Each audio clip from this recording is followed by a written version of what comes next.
माझी हला कृष्णा पाल तुले दे माझी हला कृष्णा ছেড়ে দে নৌকায় আমি যাব মদিনা ছেড়ে দে নৌকায় আমি যাব মদিনা। मिला टाइम्स में खुश आमदीद। मैं हूं आपके साथ शम्स तबरेज़ कासमी। ममता बनर्जी की सबसे भरोसामंद लीडर सयानी घोष ने भी ममता बनर्जी को धोखा दे दिया है। ये भी बागी ग्रुप में शामिल हो चुकी है। ममता बनर्जी की पार्टी टीएमसी के जिन 20 एमपीज़ ने बगावत करके एनडीए को सपोर्ट करने का ऐलान किया है। बीजेपी के लीडर को लेटर सौंपा है, ओम बिरला को एक लेटर दिया है, उसमें सयानी घोष का नाम भी शामिल है और अब ये खबर कन्फर्म हो चुकी है। पिछले 2 दिनों से सयानी घोष चुप है, खामोश है, कुछ भी नहीं बोल रही है। लोगों को उम्मीद ये थी, लगे रहा था कि जब 20 एमपीज़ ने बगावत की है, एनडीए को सपोर्ट करने का ऐलान किया है, यूसुफ पठान समेत कई बड़े बड़े नेताओं का नाम शामिल है, तो सयानी घोष सामने आएगी, ट्विटर पर कुछ लिखेगी या अपने दिल के ख्यालात का इजहार करेगी। लेकिन अब सयानी घोष के बारे में पता है चला कि 20 एमपीज़ में जो नाम है उसमें एक नाम सयानी घोष का भी है। किसी को उम्मीद नहीं थी, किसी ने नहीं सोचा था सयानी घोष भी जा सकती है, ममता बनर्जी को धोखा दे सकती है, लेकिन यह भी मुमकिन हो गया। और जैसे ही सयानी घोष के बारे में खबर सामने आई कि इसने भी ममता बनर्जी का साथ छोड़ दिया है, इन्हीं का पुराना एक इंटरव्यू वायरल हो गया। इन्होंने पिछले दिनों कहा था कि मैं दीदी का साथ कभी छोड़ने वाली नहीं हूं। दरअसल आम आदमी पार्टी के साबिक एमपी राघव चड्ढा ने आम आदमी पार्टी को छोड़कर बीजेपी को ज्वाइन कर लिया। अपने साथ वो 7 लोगों को लेकर चले गए तो पूरे देश में हंगामा हुआ, सब लोगों ने इस पर एतराज़ किया। उस दौरान सयानी घोष से पूछा गया कि क्या आप भी कभी दीदी को छोड़ सकती है, बीजेपी को ज्वाइन कर सकती है? तो इनका जवाब था, मेरे नाम में चड्ढा नहीं है, चड्ढा चड्डी बन सकता है लेकिन घोष घोष ही रहेगा, मैं कभी बदलने वाली नहीं हूं। लेकिन ये सयानी घोष भी जा चुकी है। राघव चड्ढा का आपने देखा अभी हाल में? शायोनी घोष है ना, वो चड्डा नहीं है, इसीलिए वो चड्डा चड्डी नहीं होगा कभी। तुम्हारे पास ईडी सीबीआई है, करोड़ों रुपए हैं और बहुत क्षमता है आपके पास, यू हैव पावर, पर हमारे पास एक ही हवाई चप्पल और सफेद साड़ी वाली ममता है। वेस्ट बंगाल का जब असेंबली इलेक्शन चल रहा था तो ममता बनर्जी के बाद जो चेहरा सबसे ज़्यादा चर्चित था, जिस चेहरा को सबसे ज़्यादा अहमियत दी गई, वो यही सयानी घोष का चेहरा था। वेस्ट बंगाल की जादवपुर लोकसभा से सयानी घोष एमपी है और इन्होंने फिल्म से अपने कैरियर का आगाज़ किया था। इनकी कई फिल्में बहुत ज़्यादा हिट हुई, बहुत ज़्यादा मशहूर हुई। उसके बाद ममता बनर्जी ने इनको अपनी पार्टी में शामिल का टिकट दिया और ये एमपी बन गए। ख़ासतौर पर 2024 में चुनाव जीतने के बाद सयानी घोष सबसे ज़्यादा चर्चे में रही। पार्लियामेंट में महुआ मोइत्रा से ज़्यादा इनको बोलने का मौका दिया गया। 2019 और 2024 के पीरियड में महुआ मोइत्रा की पार्लियामेंट की स्पीच ज़्यादा वायरल होती थी, लेकिन 2024 के बाद आपने देखा होगा महुआ मोइत्रा की स्पीच कम वायरल हुई, उन्होंने कम गुफ्तगू की और सयानी घोष ने ज़्यादा पार्लियामेंट में तकरीर की, हर एक मुद्दे पर इन्होंने भाषण दिया और इन्हीं की क्लिप वायरल होती रही। 2026 का वेस्ट बंगाल असेंबली इलेक्शन हुआ तो सयानी घोष हेलीकॉप्टर से पूरे वेस्ट बंगाल का चुनावी दौरा कर रही थी। पार्टी की स्टार प्रचारक थी, सबसे बड़ा फेस थी और यही इंटरव्यू दे रही थी, मीडिया को जवाब दे रही थी, बीजेपी के तमाम नेताओं से मुकाबला कर रही थी। और जब कल खबर सामने आई कि ममता बनर्जी की काकोली घोष ने ममता को धोखा दे दिया है, तो सब लोगों का तबसरा था सयानी घोष नहीं जा सकती है, लेकिन अब सयानी घोष भी जा चुकी है। एक ही बात बोलती है ना, वादा करो नहीं छोड़ोगे तुम मेरा साथ, जहां तुम हो वहां मैं भी हूं, यही बोलता है ना।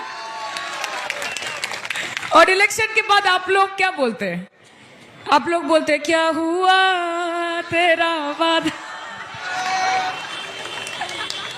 वो कसम वो इरादा, सब सारे हो गए, खत्म, ओके टाटा बाय बाय खलास। ममता बनर्जी को एक और बड़ा झटका लग गया और इसकी भी लोगों को उम्मीद नहीं थी। आप इस तस्वीर को देखिए, यह है सुष्मिता देव। सुष्मिता देव ने कुछ साल पहले ही टीएमसी को ज्वाइन किया था। ममता बनर्जी ने इनको अपना टॉप लीडर बनाया, राज्यसभा में भेज दिया और अब सुष्मिता देव ने भी राज्यसभा से रिज़ाइन कर दिया है, टीएमसी की सदस्यता से भी रिज़ाइन कर दिया है। उसके बाद इन्होंने मुलाकात की है असम में बीजेपी के चीफ मिनिस्टर हेमंता बिस्वा शर्मा से, और जब मुलाकात इन्होंने की वहां पर मौजूद एक रिपोर्टर ने पूछा कि क्या इस खबर को हम चला सकते हैं, क्या बीजेपी को ज्वाइन कर रही है, तो इन्होंने कहा कोई दिक्कत नहीं है। हेमंता बिस्वा शर्मा ने भी कहा, आप सुनिए।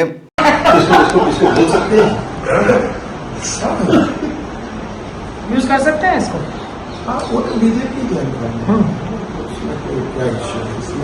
मेरे को मेरा एंकर पूछा कि is there Assam connection to this, ऐसे there are multiple Assam connection, there is only Assam connection. हालांकि अभी तक ऑफिशियली सुष्मिता देव ने बीजेपी को ज्वाइन नहीं किया, लेकिन खबर आ रही है कि असम में एक सीट पर लोकसभा का उपचुनाव होना है और वहां से बीजेपी सुष्मिता देव को अपना उम्मीदवार बनाएगी, ये चुनाव लड़ेगी और बीजेपी इस वक्त जहां चाहती है, जैसे चाहती है, चुनाव जीतने में कामयाब हो जाती है।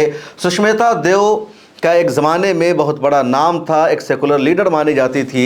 आपको याद होगा साल 2017 में पार्लियामेंट में जब 3 तलाक पर बहस हो रही थी तो कांग्रेस की तरफ से सबसे अच्छी स्पीच अगर किसी ने दी थी तो वो यही सुष्मिता देव थी। आप सुनिए। This law, madam, this law is not about empowering a Muslim woman. This law is about penalizing a Muslim man. And if this government is true, if this government is true to its commitment to Beti Bachao, Beti Padhao, please tell us, what will this bill give Shaira Bano? Nothing. It will give her a criminal case in the magistrate court. That's all. All you are doing is you're keeping Shaira Bano married to her husband, the same husband who filed for restitution of conjugal rights. Shaira Bano opposed it, refused to go back to her husband. Today, all you are doing is you are giving her a criminal proceeding without any subsistence whatsoever. Madam, I want to ask Ravishankar Prasad ji, जे आज अगर गुजरात की कोई महिला अगर उसकी पति उसको छोड़ दे और गुजरात हाई कोर्ट में कोई ऐसा पिटीशन हो या सुप्रीम कोर्ट में आए कि मेरे पति के अगेंस्ट क्रिमिनल ऑफेंस कर दीजिए, मुझे डिजर्शन, क्या रविशंकर प्रसाद जी करेंगे? नहीं करेंगे. Because he understands that what is civil, what is criminal is criminal. It is absolutely imperative, madam. If this government truly believes in empowerment of a Muslim woman, let this bill go to the appropriate committee. Listen to the stakeholders. Listen to the people, women who are impacted. Listen to the men who will be impacted. Listen to the voice of the people. Madam, all of us who sit here, we have no right to play Masiha. We are representatives of the people and we must listen to the people. And I urge the honorable government, I urge the law minister, do the right thing. Do the right thing, send it to the appropriate committee, failing which this bill should be withdrawn. We oppose the criminalization of triple talaq and we will support every subsistence right, every right of empowerment that you will give not only to a Muslim woman but to every woman in the country. With these words I end my speech. Sushmita Dev की speech बहुत ज़्यादा viral हुई, मुसलमानों ने भी बहुत ज़्यादा सराहा, सपोर्ट किया और कहा एक हिंदू महिला होने के बावजूद जिस तरह कुरान और हदीस का हवाला देकर इन्होंने तकरीर की है, ऐसी किसी से उम्मीद नहीं की जा सकती। उसके बाद फिर कांग्रेस की उल्टी गिनती शुरू होती है। कांग्रेस की असम में सरकार नहीं बन पाती, ये एमपी नहीं बन पाती। अब इन्होंने कांग्रेस को रिज़ाइन कर दिया। हालांकि कांग्रेस ने इनको महिला विंग का चेयरमैन बना दिया था, लेकिन कांग्रेस में ज़्यादा दिनों तक नहीं रही। इन्होंने कांग्रेस को अलविदा कह दिया, टीएमसी को ज्वाइन कर लिया सुष्मिता देव ने। उसके बाद ममता बनर्जी ने इनको टॉप लीडर की फहरिस्त में शामिल किया, राज्यसभा भेज दिया और अब इन्होंने भी ममता बनर्जी को धोखा दे दिया है। 2-3 नाम और बच गए हैं जो इस वक्त ममता बनर्जी के साथ हैं और नहीं पता कभी लोग भी ममता बनर्जी का साथ छोड़ दें। उसमें एक महबूबा मोइत्रा का नाम शामिल है। जिस तरह महबूबा मोइत्रा के बारे में आप शक नहीं कर सकते कि वो ममता बनर्जी का साथ छोड़ने वाली नहीं है, उसी तरह का शक और शुबा किसी को कभी सियानी घोष के बारे में भी नहीं हुआ था। किसी को इस तरह का शक और शुबा सुष्मिता देव के बारे में भी नहीं हुआ था, काकोली घोष के बारे में नहीं हुआ था।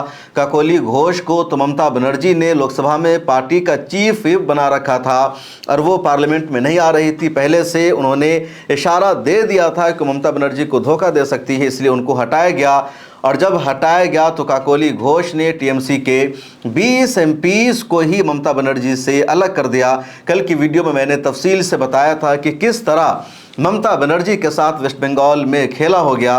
30 मई को ममता बनर्जी ने अपने 80 जीते हुए एमएलएज की मीटिंग बुलाई थी अपने घर पर और उनमें से सिर्फ 20 एमएलएज ही उनके घर पर मीटिंग में आए थे। 60 एमएलएज ने मीटिंग को ज्वाइन नहीं किया। 2 दिन बाद खबर सामने आती है कि 60 में से 58 एमएलएज ममता बनर्जी को अपना लीडर मानने को तैयार नहीं हैं और टीएमसी का वो नया लीडर बनाना चाहते हैं। उसके बाद रीता भरत बनर्जी को उन लोगों ने वेस्ट बंगाल असेंबली में अपना अपोजिशन लीडर बनाने का प्रपोजल पेश किया और वेस्ट बंगाल की असेंबली के स्पीकर ने उनकी तरफ से तजवीज़ करदा नाम को ही अपोजिशन लीडर बना दिया।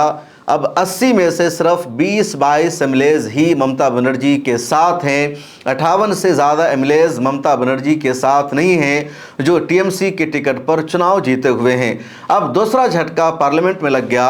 20 एमपीज़ ममता बनर्जी की पार्टी के टोटल 28 एमपीज़ है, उनमें से 20 ने बगावत कर दी और भूपेंद्र यादव से पहले मुलाकात की जो बीजेपी के कैबिनेट मिनिस्टर है। उसके बाद इन लोगों ने लोकसभा के स्पीकर ओम बिरला से मुलाकात करके उनको लेटर सौंप दिया कि हमारी बैठने की जो जगह है वो अलग की जाए। अब हम एनडीए को सपोर्ट करेंगे और एनडीए की पार्लियामेंट में जो स्ट्रेंथ अब तक 293 की थी वो 293 से बढ़कर 313 तक पहुंच चुकी है, यानी 2/3 मेजॉरिटी अब बीजेपी को पार्लियामेंट में मिल चुकी है और बीजेपी के लिए किसी भी बिल को पास कराना अब बहुत आसान हो जाएगा। महुआ मोइत्रा, कीर्ति आज़ाद और चंद नाम और रह गए हैं जिन्होंने अभी तक ममता बनर्जी का साथ छोड़ने का ऐलान नहीं किया है।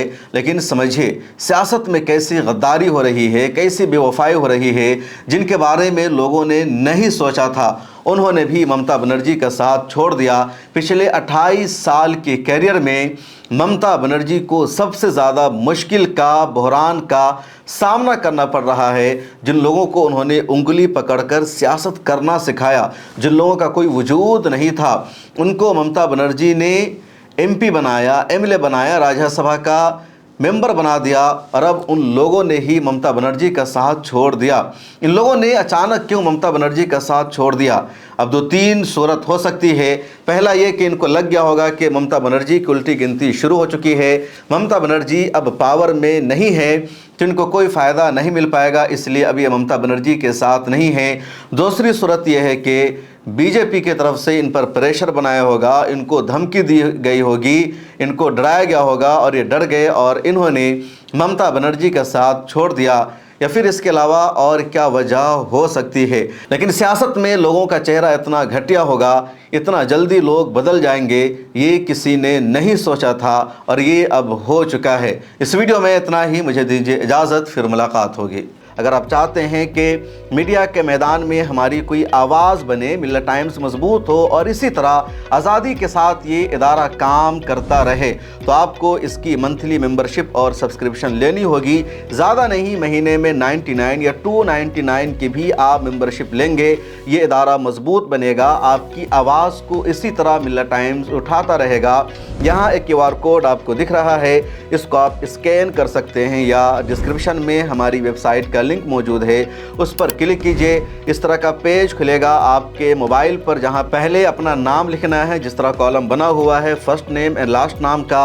उसके बाद फ़ोन नंबर आपको लिखना है, उसके नीचे ईमेल आईडी आपको अपनी डालनी है, उसके नीचे आई डिक्लेयर लिखा हुआ है जहां आपको टिक कर देना है। नीचे आ जाएंगे, पे नाउ का बटन मौजूद है, जैसे ही आप क्लिक करेंगे UPI एप्लीकेशन खुल जाएगा, खा गूगल पे हो, फ़ोन पे हो, पेटीएम हो या कुछ और हो, और वहां से आगे जो पेमेंट का प्रोसेस है उसको कंप्लीट करना है। इस तरह आप मिल्लत टाइम्स के मेंबर और सब्सक्राइबर बन जाएंगे।